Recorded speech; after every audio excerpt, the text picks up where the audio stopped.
Estimados padres y estudiantes, expresamos nuestro saludo cordial a nombre del equipo de trabajo conformado por los maestros Elmer Toribio, Elías Luquías y quien les habla, Carolina Tencio, del área de matemática de la institución María Parado de Bellido, quienes estarán encargados de brindar el reforzamiento en esta educación remota que propone el Ministerio de Educación por el COVID-19. Los temas a reforzar serán los que se emitan en los medios de comunicación. En esta oportunidad resolveremos problemas propuestos en los textos del Minedu del tercer grado aplicando progresiones geométricas, tema difundido por la televisión el día miércoles 15 de abril del presente año.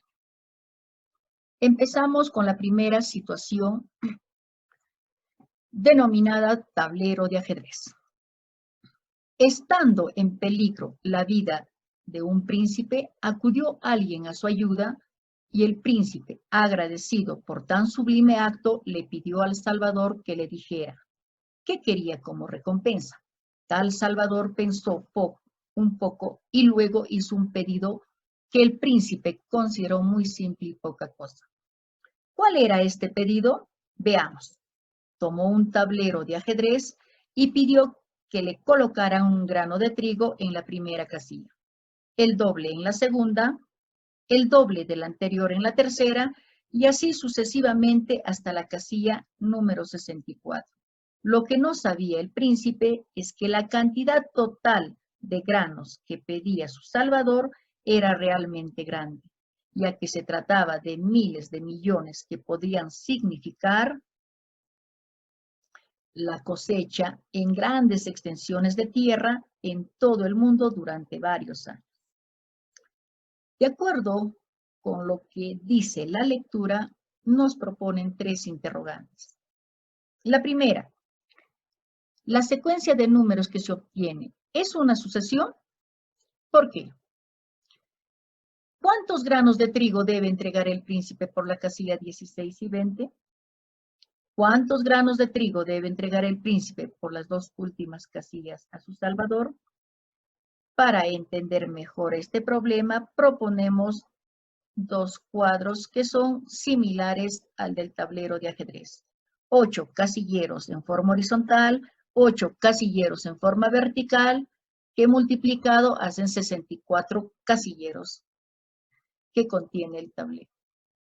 Ahí podemos observar la propuesta que le hace el Salvador al príncipe. En la primera, un grano de trigo, en la siguiente, el doble, en la siguiente, el doble del anterior, y por lo que podemos observar, ¿es una sucesión? Sí, porque posee una regla de formación que permite encontrar el número que sigue. Por ejemplo, ¿qué número podría ir aquí? Para ello tendríamos que multiplicar 256 por 2, que hace 512. Y podríamos continuar. A este tipo de sucesiones, donde el número que multiplica para encontrar el siguiente es la misma, se llaman progresiones geométricas. Al costado podemos encontrar un cuadro similar, pero expresado mediante la potenciación. Por ejemplo, 2 a la 0 es igual a la unidad, que es el primer grano. En el casillero número 8 encontramos 2 a la 7, que es equivalente a 128. Para dar respuesta y encontrar el valor donde se encuentran las interrogantes, vamos a dar un breve repaso de la teoría que ustedes han observado también en la televisión, que es una progresión geométrica, una sucesión de números reales, que cada término, excepto el primero, es igual al anterior multiplicado por una constante R llamada razón geométrica. Ahí podemos observar todo el procedimiento que se sigue para obtener el término general. El término general es el término enésimo con el cual se puede encontrar el término deseado en una progresión. De ahí podemos despejar y ver cómo se obtiene el primer término, así como la razón geométrica.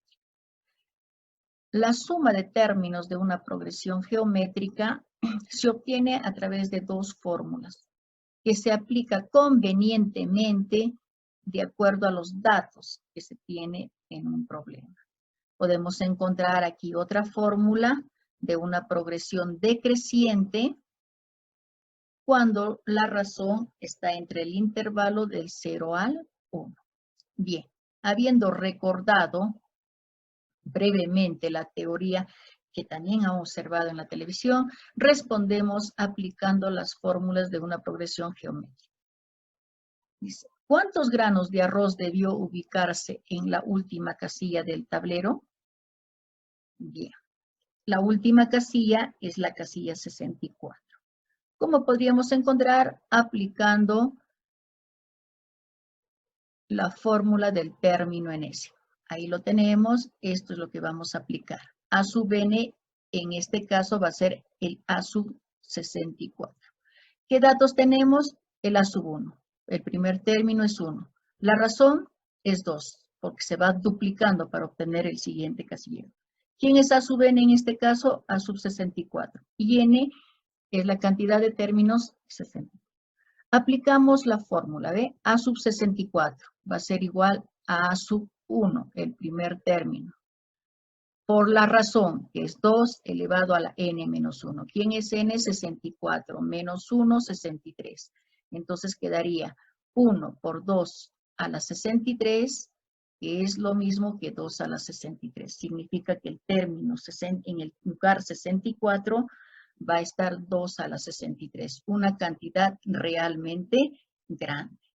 Entonces, podemos indicar de dar la respuesta correspondiente que en este casillero se va a ubicar el 2 elevado a la 63, una cantidad sumamente grande que para respuestas se expresa como potenciación. ¿Quién estará en el penúltimo casillero? En el penúltimo casillero se encontrará 2 elevado ¿a quién? Elevado a la 62. Entonces, si nosotros tenemos en cuenta que es igual a 2 a la n menos 1, ¿quién estará ubicado en el casillero 16? En el casillero 16 estará ubicado 2 elevado a 1 menos del lugar. En este caso, 2 elevado a la 15. Y en el casillero número 20 estará ubicado 2 a la 19, ¿verdad? Cuando se trata de números grandes, las respuestas se expresan en forma de potenciación, pero si quisiéramos hallar la cantidad, por ejemplo, en este lugar, tendríamos que multiplicar 19 veces el 2 y obtendríamos la cantidad. Bien, entonces habríamos dado respuesta al problema utilizando progresiones geométricas. Veamos una situación similar que nos propone el texto del ministerio. La venta de motos. Bien. Rubén firma un contrato como vendedor de moto. En este documento se contempla pagarle una comisión por la venta de la primera moto y luego duplicarle la comisión anterior por cada moto adicional que venda. Si vende 9 motos y recibe 12.775 de comisión, pregunta, ¿cuánto le pagarán de comisión por la cuarta moto? Esa es la respuesta que debemos encontrar. Para entender mejor este problema, observemos el siguiente cuadro. ¿Quiénes son los términos? Los términos son las cantidades de las motos que se venden. Por ejemplo, A sub 1 es la venta de la primera moto, A sub 2 de la segunda, A sub 3 de la tercera.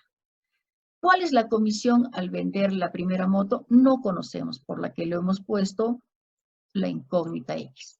Pero sí sabemos que cuando vende la segunda moto, esa comisión se duplica, es 2X. Cuando vende la tercera moto, se duplica la anterior, 4X, y así sucesivamente. En la parte inferior observamos la comisión, pero expresado en forma de potenciación. Bien, estos montos que estamos observando, vamos a hacer la comprobación cuando encontramos la respuesta. A ver, ¿qué es lo que nos pide? ¿Cuánto le pagarán de comisión por la cuarta moto? Para yo saber cuánto es la cuarta moto, debo saber el valor de X, es decir, la primera comisión por la venta del primero. Por lo tanto, ¿qué datos tenemos? Tenemos la suma de la venta de 9 motos. La suma cuando ha vendido 9 motos, que es 12.775. La razón de la comisión se duplica. 2X, 4X, 8X. Entonces, por lo tanto, la razón es 2. ¿Quién es el primer término? El primer término no lo conocemos. ¿Y quién es N? N es 9. Entonces, para determinar el cuarto término, necesitamos saber quién es el primero. Por lo tanto, teniendo la suma, aplicamos la fórmula de la suma. ¿Cuál de las fórmulas vamos a aplicar? Observamos, entonces, tenemos dos fórmulas. ¿Tenemos el primer término? Sí. ¿Tenemos la razón? Tenemos la cantidad de términos. Por lo tanto, es conveniente utilizar la primera fórmula. La segunda no sería conveniente porque no tenemos el A sub B. Entonces, aplicando la fórmula de la suma, reemplazamos los datos. S9 va a ser igual a ¿quién? Al primer término, Sx, que multiplica a la razón elevado a la cantidad de términos menos 1, sobre la razón menos 1. Ahora, ¿quién es S9? S9 es la suma de los 9 términos, por lo tanto, tenemos ese dato y lo reemplazamos, obteniendo una ecuación de primer grado. Al resolverlo, 2 menos 1 nos queda 1, 2 a la 9 es 512 menos 1, 511, el 1 pasa a multiplicar y el 511 pasa a dividir, entonces el valor de la X es la división de 12.775 entre 511, que nos da 25. 25 es el primer término. ¿Pero qué nos piden? ¿Cuánto le pagaron la comisión de la cuarta moto? Entonces necesitamos el A sub 4. Tenemos el A sub 1, que ahora sí conocemos, es 25. Tenemos la razón, que es 2. Utilizamos la fórmula del término enésimo para encontrar. Reemplazamos los datos. Decimos el A sub 4. Esta vez necesitamos A sub 4. Al primer término, que es 25, la primera comisión, de la razón a la 4 menos 1, sería 3. Haciendo toda la operación aritmética, encontramos que cuando ha vendido la cuarta moto, le han dado 200 soles de comisión. Pero podríamos también haberlo aplicado en el tablero. Si X valía 25, si este monto era 25, el que hemos encontrado, entonces 25 por 8 en la cuarta moto era 200 su comisión. Le invitamos a ustedes, señoritas estudiantes, a comprobar las cantidades que se tienen en este cuadro. Progresiones geométricas nos sirven bastante para resolver problemas de nuestra vida real. ¿Están presentes en esta coyuntura? Por supuesto. Muchos virus y bacterias se reproducen de esta manera. Eso es todo por hoy, señoritas estudiantes. Esta será la forma de reforzamiento durante la cuarentena. Les dejamos un problema para que puedan reforzar su aprendizaje. Muchísimas gracias.